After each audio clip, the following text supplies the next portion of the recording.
Louisiana Sports Hall of Fame. TK joining us over on the West Bank of Baton Rouge. He's at Court Street Cafe in downtown Port Allen. On today's Sports Shorts Daily, we're going to get into talking about a few different things. First, LSU men's and women's basketball completely dominate opening night. As it stands right now, the Tigers would be the favorite to win the Southland Conference Championship this year because they both knocked off Southland Conference teams in dominant fashion. We'll get into that and what that meant for the programs. Also, we've got the New Orleans Saints and the LSU Tigers both find themselves as dogs right around the same number. LSU at home Saturday night against Arkansas, a 2.5-point dog, whereas the Saints are on the road take on the number one seed in the AFC, the Titans, as a 3-point dog. That line seems a little weird. We'll talk to TK about that, get you a couple early predictions in the week on those games. Some other topics: Louisiana high school football playoffs gets underway. Everybody around the state going to, be in action this week, and not the road to the Dome for some, for the public schools, road to the Dome, private schools, road to Tulane, road to UL Lafayette. We'll get into that. Randy Livingston dropped the bombshell, the former LSU and NBA basketball player who's the current head basketball coach at Newman. National news, national article came out about yesterday about his gambling addiction, which went all the way back to his high school days. We'll talk about that with TK and more. Don't go anywhere. Sports Shorts will continue right after these messages from LeBear's Casino.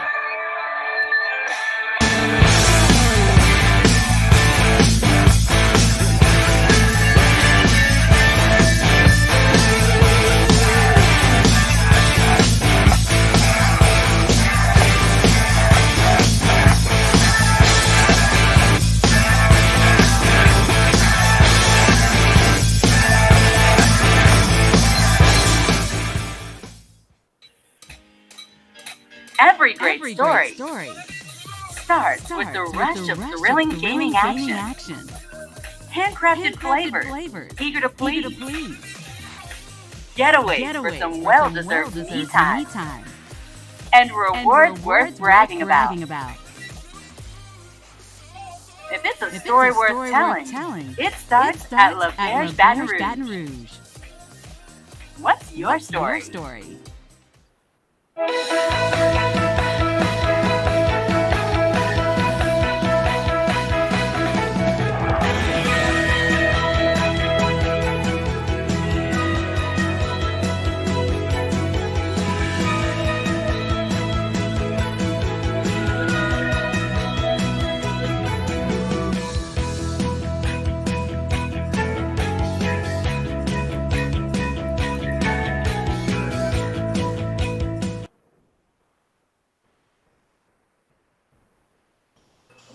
TK joining us from Court Street Cafe in Port Allen. Tommy, yesterday was opening day for LSU basketball. For the women, at least, this has been quite a change from in the past few years, past decade plus, where LSU women's basketball opened up their season. Nobody cared. Nobody noticed. Was not the case yesterday. 11 a.m. businessman special field trip day. Thousands of people in the PMAC, and the Kim Mulkey's Tigers didn't disappoint game one. Oh, they rolled over Nichols, and Ronnie, it's really crazy. Like you said, a lot of times nobody ever knows, but I was around a bunch of people last night was saying, man, did you see the women's basketball score? And, of course, a little bit later, the men's basketball score. So there was an excitement with Kim Mulkey and the women's basketball program that hasn't been there in a while. Big win over Nichols. Nichols probably not real good, although their coach is a friend of mine. She's been there a long time, but it does a great job. But big win for LSU basketball fans. A big day because then Will Wade's team rolled over Louisiana Monroe at the PMAC. It was a day-night doubleheader at the PMAC. So it was good to see that. Both got huge, convincing, dominating wins, and it's going to be fun to watch the way both teams go forward.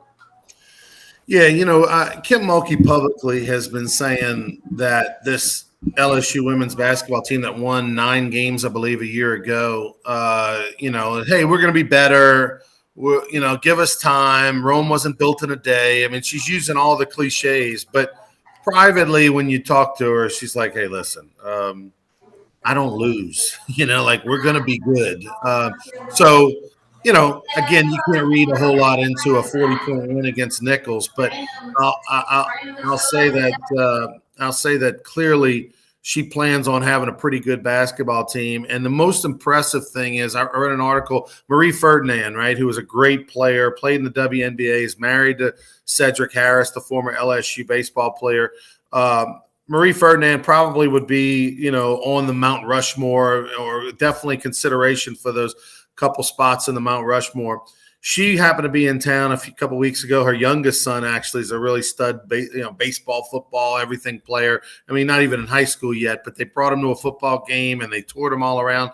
And she went to a practice, and she said it was palpable when you walked in to a Kim Mulkey gym, a Kim Mulkey facility with the coaching staff, the excitement, the enthusiasm, the energy, the hard working. She said it made her want to grab some tennis shoes and lace it up and get on the court, because that's how fired up she was. And she hasn't felt that way in 20 years since she left. So all of the signs are pointing in the right direction. Is that going to lead them to a Final Four this year? Probably not. But will it lead them to getting some stud recruits in a Final Four next year, the year after? Probably. I would agree with that. And everybody knows the story. Kim Mulkey, 4 high school state championships at Hammond High, played Dixie Youth baseball with the boys and was the best player on the field in Hammond. Bottom line, she told you, I'm going to win. I like to win. And I think, like you said, Final Four this year, that would be a pipe dream. But I think in that next year, Final Four is a realistic possibility. TK, let's go over to the men's side. This is an interesting time right now for the men's team. Glenn Gilbo came out with an article last week. Others did. We know that the NCAA was in town visiting. The investigators of the panel were visiting with Will Wade recently.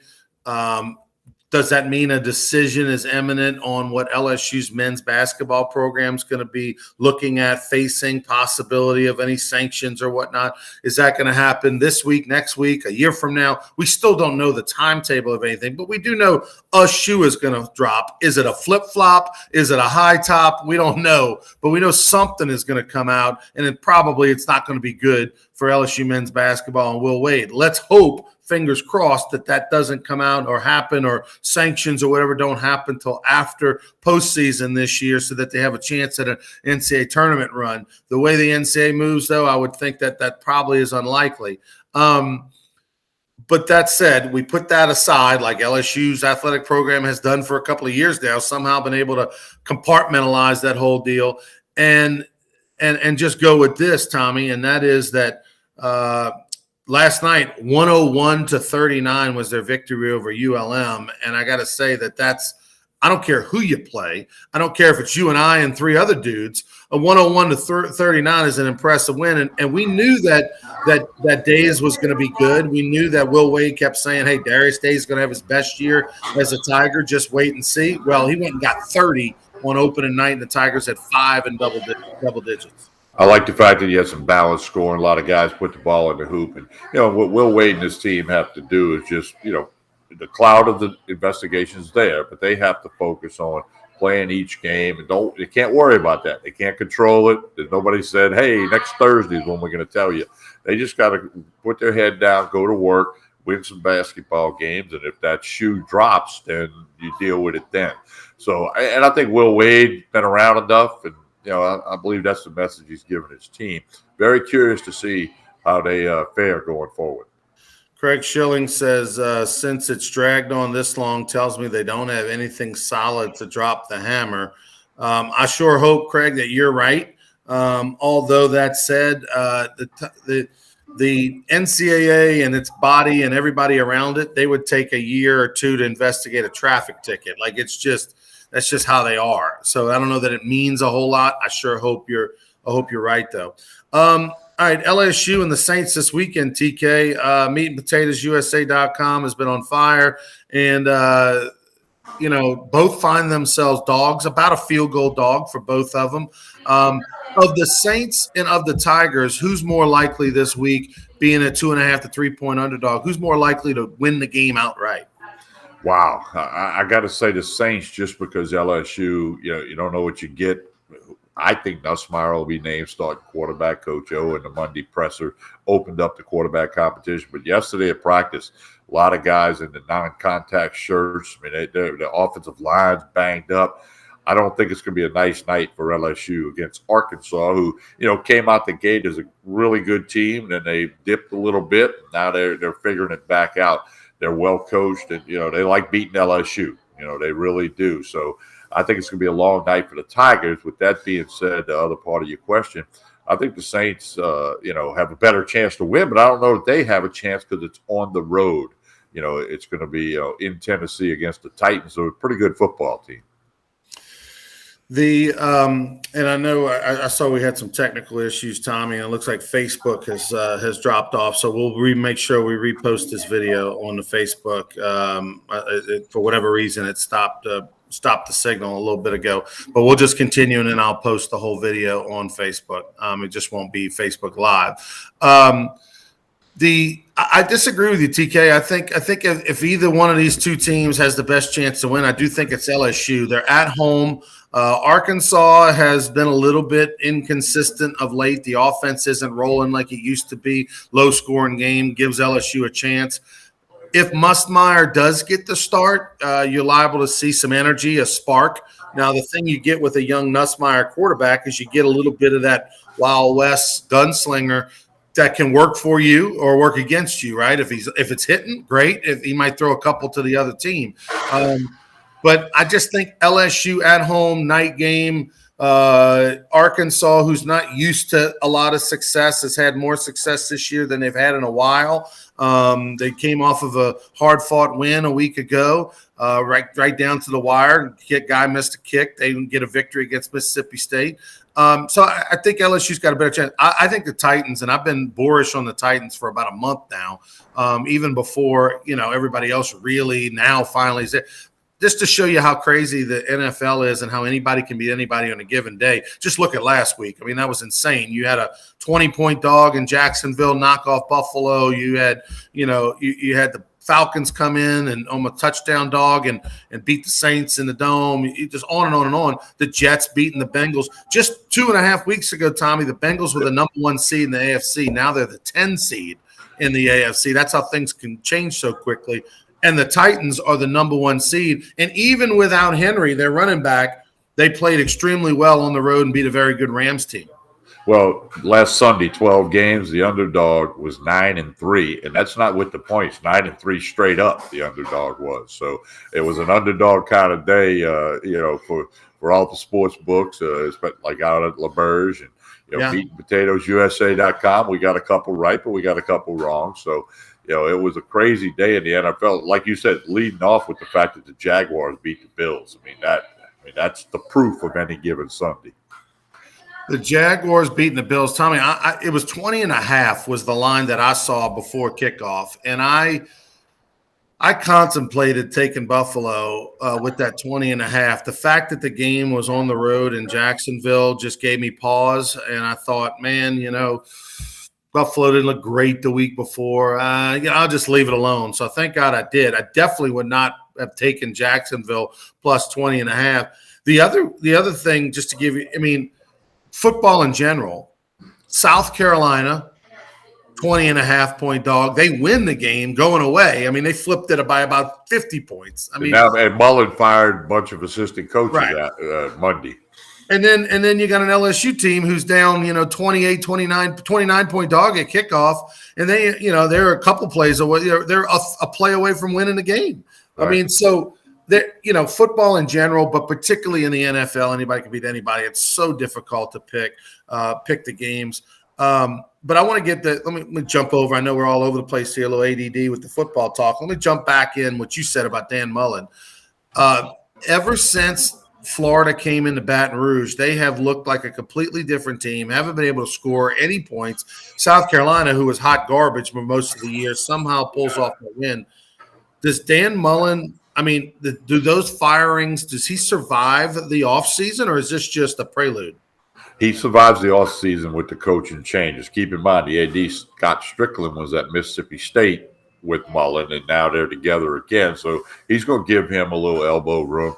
And, he's going to have to make some hires on his staff. And then if next year things aren't going good, I mean, they don't have a quarterback. I mean, remember in the 90s when Florida State couldn't find a place kicker? Well, right. And now Mike Leach has got kicker tryouts in Starkville this week, but Florida doesn't have a quarterback. The two guys they have cannot play SEC football. So it's just amazing that Mullen's a quarterback guru. Dak Prescott gives him all the credit in the world, and many others that he worked with. And they just don't have one on the campus at Gainesville that can play quarterback in the SEC. So, yeah, I think he survives into next year. But next year, they got to be back to competing for the East. Because, the East is a Georgia thing. I think Georgia's going to win the national championship. I can't see. The only team that can beat Georgia is Georgia. So I think their path to the national championship is right in front of them. And so Mullen will survive. And then next year, maybe not. It's amazing how things change so quickly with coaches. Dan Mullen, I mean, LSU fans would have done backflips to get Dan Mullen a couple of years ago. And even Jimbo Fisher, he's turned things around this year. Texas A&M was a team that looked gross against Colorado earlier this year. They got, they got beat by Arkansas, handily. They just, and then all of a sudden, They beat Alabama, come out of nowhere, and ever since they played Alabama, they've looked like a different team. But there were a lot of people just a month ago that were down on Jimbo Fisher. Like, I would never take Jimbo Fisher. I don't want Jimbo Fisher. He's overrated. He's terrible. Well, win a few games against teams you're not supposed to, look like the team you thought you were going to be, and all of a sudden now LSU fans are going, I'm hearing Jimbo Fisher. No, it's definitely changing around a lot out there. It's the Advocate had an article about they trimmed their coach list for LSU. There's still a lot of names in play, I think, and to use the famous Rants 13 line, let it play out.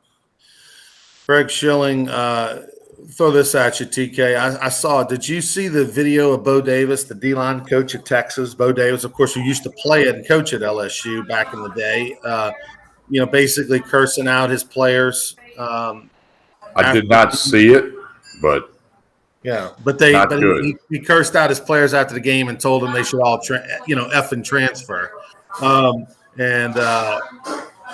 Listen, Texas is a mess. That just adds to the mess at Texas. The Sarkisian experiment's not going to work out, and if you got that happening from the defensive line coach, he probably knows he wasn't coming back anyway because Texas is just a bad football team. They can't stop a high school team. Well, here's the thing, Tommy, is that, people are so sensitive to what coaches say now, with all these videos or audio clips or whatever, or even if a player goes to a counselor or his parents and says, Coach so-and-so told me I was a SOB or whatever, or said I'm effing terrible and I should transfer. Like, by the way, and I love my boy Skip Bertman like a dad, but I mean, if we'd have had audio tape and videotape of some of the things he told me or told other people, people would go, oh my God, I can't believe he said that. Like, my high school coach was Bob Mahfouz, so I know you know who that is. He played at Southeastern, coached at Southeastern. His son's Robbie Mahfouz. We used to joke that Bob invented curse words, when I played for him. I mean, like, they were pretty colorful and incredible. Like, I never even heard you could put those two things together and make a curse word, But it was entertaining, and it got the point across. Listen, not every coach can be Tony Dungy, okay? The idea that everyone has to be Tony Dungy and just be quiet and never say a curse word or anything like that. That's not going to happen. That's not realistic. You're kidding yourself. And if that's what it's supposed to be, you're going to lose a lot of coaches. And by the way, just because you use colorful language or you talk directly or you get on your people or tell them they're pitiful, particularly when you're in college or pro sports, sometimes that's a motivator, man. I mean, there were a lot of players there were a lot of players that played for Skip Bertman, and when he was harsh on them early on in their career, they either did one of two things, Tommy. They either said, Mom, Dad, listen, I don't know if LSU's for me. I need to transfer and go somewhere else. Or they went, I'm going to show that old bastard. I'm going to show that old man, and I'm going to become and I'm going to become a great player. And so the idea that Bo Davis, the D-line coach for Texas, is the devil because he told their team, they told the D lineman that y'all are effing horrible and a bunch of y'all all need to transfer, or some of y'all need to transfer. Like, come on, man. I mean, and unfortunately, in this woke day and age, it's probably going to cost him his job.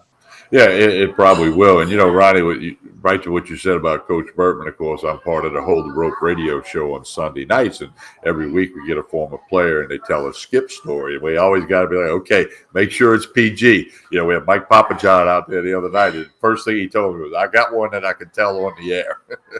But you're right. Look, parents need to get over this stuff. I mean, parents say worse things to their own children sometimes, right, compared to what coaches tell their players, And I've been around forever as a player. You're going to be glad you had a tough coach. You'll be glad of that later.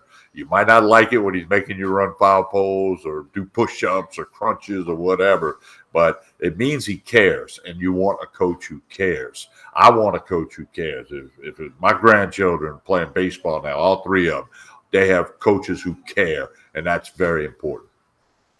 I fully agree. You can't get caught up in what they said. By the way, Craig Schilling giving me a little more info on the Bo Davis thing. They got blown out and the players were on the bus after laughing, and that's why he went off. And look, 18 to 22-year-olds, some, not all, can shake off a loss, Tommy, and move on to the next topic or worry about before they get out the locker room. Right. Can worry about where we're going tonight. Coaches don't shake it off that easily. Right. It's their profession, it's their job. They've got wives, they've got kids, they got mortgages. Their futures survives upon what those 18 to 22-year-olds play like and what their decisions they make. I'll tell you a funny story, Tommy, from my days that this was actually after me. It just took place. Doug Thompson's told me this story many times. Mike Bianco, who was, of course, the coach at LSU, at Ole Miss, who played and coached at LSU, coached me in 1993. He was a partial earnings assistant, which is the new volunteer spot. In 1993, he was on the staff. Well, this happened a couple years later. And he was in charge of the pitchers, making sure the pitchers did what they were supposed to be doing. And the pitchers were goofing around or whatever. And Mike went off, in one of these tirades, on the pitchers. And he basically said, guys, I've got a wife. I've got kids. This is my job. Whether or not I have a job or not, or can pay my bills is based on what you guys do, how hard you work or whatever. So here's the thing. I'm never going to back off. I'm always going to push and push and push because I got Skip breathing down my neck. I got my wife breathing down my neck, and my profession depends upon your production and what you do. So we are going to work hard as ever because my life depends on it. And as an 18 to 20-year-old, sometimes you don't look at it that way. And I remember it made an impact on those players. Like, ooh, yeah, we didn't think about that, And with this Bo Davis situation in Texas, it's the exact same thing. And he's feeling a completely different pressure than these kids that, we lost, whatever, And so we shall see what happens. High school football state championships, the road to the Dome and to Tulane and to ULL start this weekend, Tommy. Unprecedented, a delay of 24 hours by the LHSAA to release their brackets. I haven't seen that before, I don't think. Yeah, it was a last-minute thing. Apparently, whatever had to happen happened, and across the state and all the classifications. Going to have some football. I'll be doing a game on Crescent City Sports down in New Orleans. Looking forward to doing the play-by-play, and I'm already booked for the night after Thanksgiving for a playoff game as well. So I'm looking forward to it. High school football, it's the last bastion of let's do it for the school, and let's do it for the team and the cheerleaders and the dance team and the bands playing. I mean, I love the atmosphere of high school football. As you know, I've announced thousands of high school games, but not a whole lot lately. But so I'm looking forward to Friday night. I'll be in New Orleans at the Landry Carver game. Yeah, I'll be doing a St. Michael Parkview this week. We'll have that one for you, myself and Derry Beckwith. And, of course, don't forget Sports Shorts Radio Saturday morning. This Saturday will be 10 to noon over at LaBerge Casino. The brand-new sports book is open. Yeah, I'm going to make a sports book bet. Maybe, I might have to get it on video and show everybody. During we'll just hold your ticket up. Just show you ticket. Yeah, that's what we'll do. Yeah, we'll do that. Because I'm going to have to get on Arkansas. Speaking of betting, Randy Livingston, the great, I remember Randy Livingston as arguably the greatest high school basketball player in the state of Louisiana. Was on the cover of Sports Illustrated when he was in high school. Was going to be the savior after Shaq left at LSU to turn the program around and bring him back to glory. He had a bunch of injuries at LSU and somehow was able to duct tape a 9-year NBA career with many different teams, which is really a testament to how good he was, because the guy played basically on one leg. But Randy Livingston, who's now given back as the head basketball coach at Newman the last few years at his alma mater, came out and in the undefeated.com, there's a great article. The headline reads, Randy Livingston no longer hides his story of gambling addiction. And the gist of it, Tommy, was he said he got addicted to gambling all the way back in high school. He was on a road trip to D.C. for a basketball tournament when he was in high school, and they played poker and stuff all, trip, and he ended up winning a bunch of money. And he said, when I think back to my high school days, he said the first thing that came to mind was not state championships. He won 3 of them in basketball, was me holding up that wad of cash in D.C., when we get there off the bus and winning a bunch of money. And he goes, it was just like a drug addict that gets that first hit of a drug. And he said, that was my big first hit of winning money and gambling and everything. And he said it was a lifelong addiction that he's had to fought. And he said, quote, I can't turn back the time now, but I hope some other young players learning my story will be touched by it and will teach and help them make better choices. It was an article that came out yesterday in the undefeated.com. Pretty shocking. Yeah, I'm a little surprised by that, but I'm glad to see he's going to take it and try to make something good out of it. And if that keeps one kid from staying away from gambling or making some bad, and not just gambling, but bad choices, okay, and doing all that. So, Randy's always done a lot for kids. I threw him out of a high school basketball game. I rep high school basketball for many years. That we tell that story another day, but the fact that he's trying to help kids, he coached in the CBA for a while, the NBA minor league thing, and now he's at Newman where he went to school and had tremendous amount of success and whatnot. I'm glad that he's helping kids. He's always done that. He used to always have kids camps and stuff, even when he was bouncing around the NBA. And his story is one that we hear way too many times in life from different people. And again, it's about a choice. In his case, gambling, and other people, drugs and crime, whatever. But I'm glad he's trying to help, and let's hope it works in a lot of cases, not just one. There in the article, by the way, Randy Livingston's been sober, as he calls it, for 4 years. He beat the addiction, the gambling addiction. Well, don't invite him to Sports Shorts Radio Saturday. What's that? Don't invite him to Sports Shorts Radio Saturday. Right. Well, he can be sponsored by somebody else on that segment, but definitely not the sports book. But Randy Livingston, there's a picture of him in 1993. It's in the article. It's on the bus, and he's with some buddies, 2 other buddies, and he's holding up $600 in cash. And he said that's really where it just kind of took off. It was, and of course we, remember he played with Peyton Manning in high school and all that stuff. But listen, whether it's gambling, whether it's food, whether it's drugs, whether it's alcohol, you can be addicted to anything. If you've got that addictive personality, then you definitely need to get help. But as you mentioned, I hope this article goes a long way.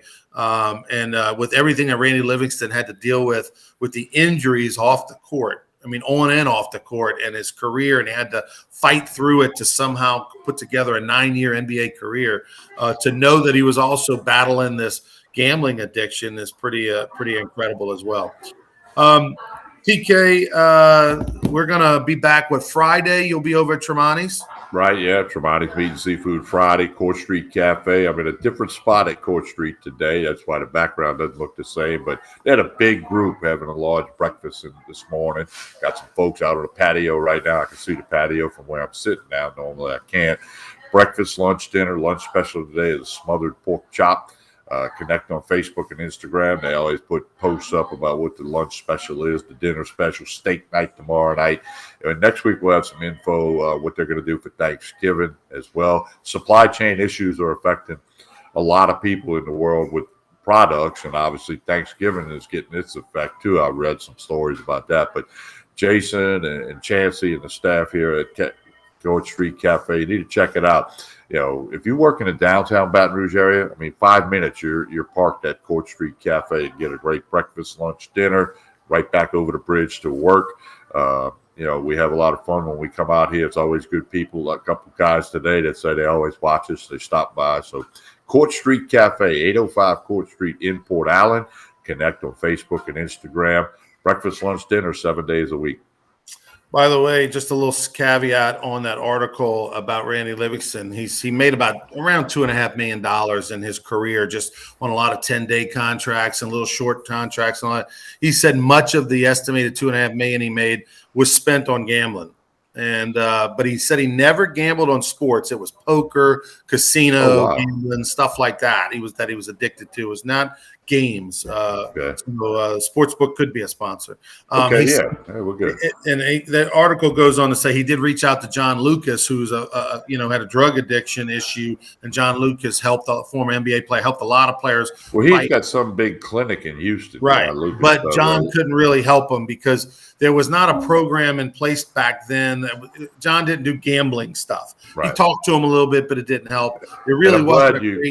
I'm glad you clarified that he was playing poker and table games or whatever. He wasn't betting on basketball or other sports. Yeah. All right. Tommy's over at Court Street Cafe. He'll be back with us on Tremonti's on Friday. Thanks to those watching. Sports Shorts presented by LaVere's Casino. We'll be there Saturday from 10 to noon.